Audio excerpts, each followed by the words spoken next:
My name is Sabrina Collins, My name's Sabrina Collins. and I'm the mother of Marley Collins. My son was murdered May 28, 2012, on 15th and Spalding in Chicago, Illinois, and he was gunned down by a 35-year-old man.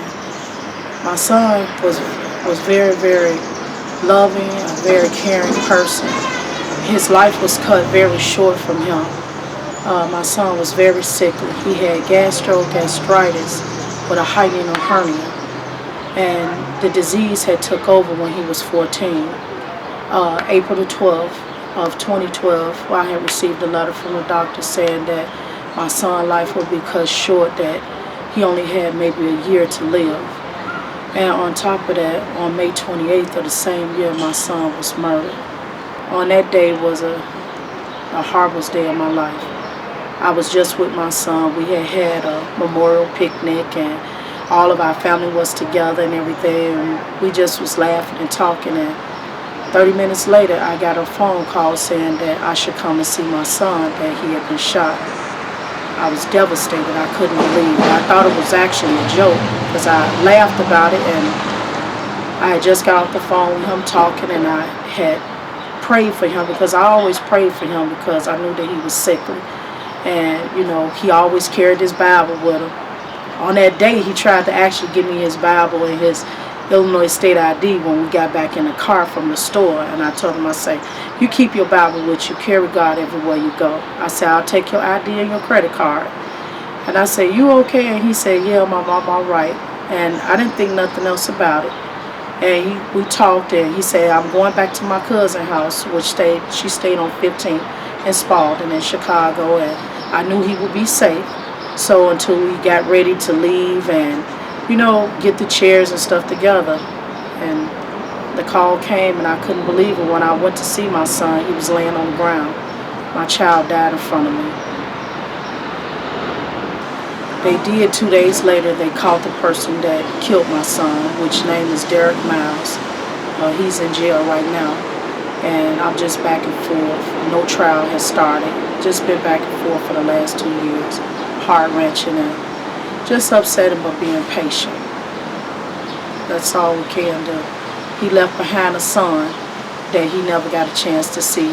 His baby mother, Tatiana, she was pregnant 6 months, and he never saw his baby. Tomorrow is actually his birthday. He'll be 2 years old. His name Babushka, my little Babushka. So it's just right now me and my son, Safabio.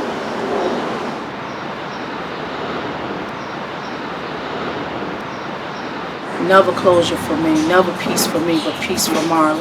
To know that he got what was the peace that was owed to him. I don't know. I will never live the same. My life will never be the same. I don't sleep the same. I don't eat the same. I don't think the same. It just will never be the way it was with having both of my children with me. I feel lost, and I feel like a person is missing a piece of a puzzle without having my baby. It's sad.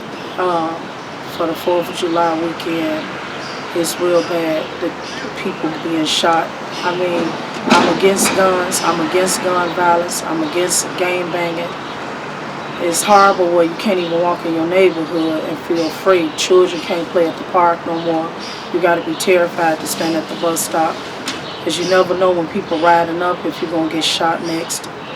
It's sad.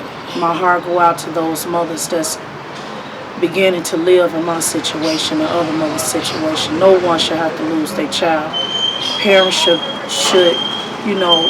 the children should be bearing us, not us bearing our children. And unfortunately, it's parents bearing their children now, instead of the children bearing their parents.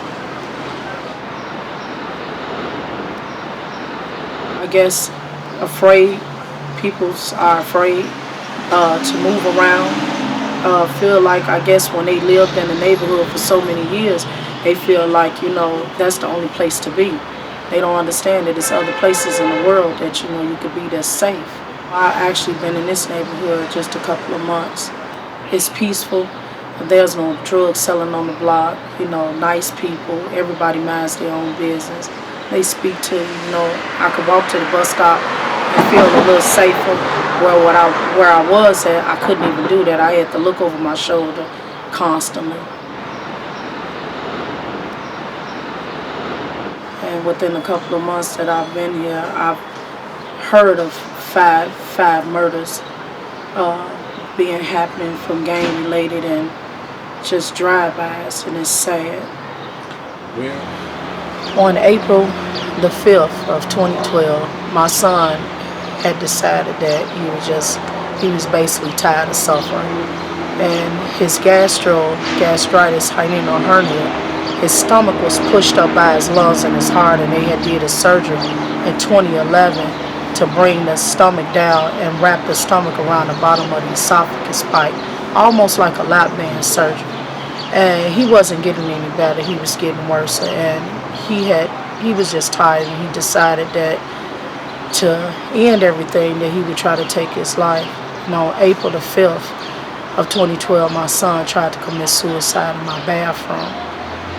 And that's when I knew then he was really just tired of being sick.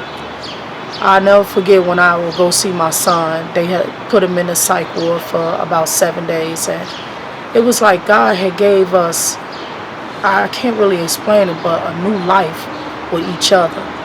We were always close, and he was always a good boy, very respectful and mannerable. But at that moment, God gave us something that we didn't have. And I never would be able to understand that, but I thank God for that. And we just had such a close relationship, and he opened up to me about so many things that it would have took a lifetime to talk about, but he was able to just give it all to me and talk to me in 7 days about it. And I think that was the most wonderfulest gift that I had, and I hold on to that. And even I want to say that even on top of my son being murdered, in my own way, I say that it happened fast because God knew that he was suffering, and he didn't want him to suffer no more. And God was ready to pick a rose, so he decided to come down and pick my son from his bushes and pick his rose, which was my child. And I love you, Marley.